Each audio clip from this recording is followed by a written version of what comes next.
County in north central Texas, southwestern Johnson County in north central Texas, Bosque County in central Texas, western Hill County in central Texas, until 4 p.m. Central Daylight Time.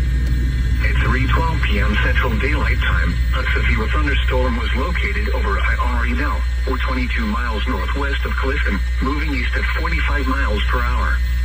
Hazard, 60 miles per hour wind gusts and quarter-size hail. Source, radar indicated. Impact, hail damage to vehicles is expected. Expect wind damage to roofs, siding, and trees.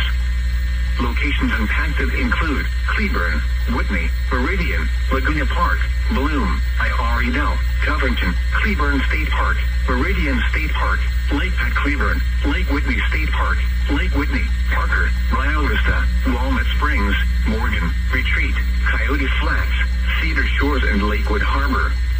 A tornado watch remains in effect until 8 p.m. Central Daylight Time for Central Texas.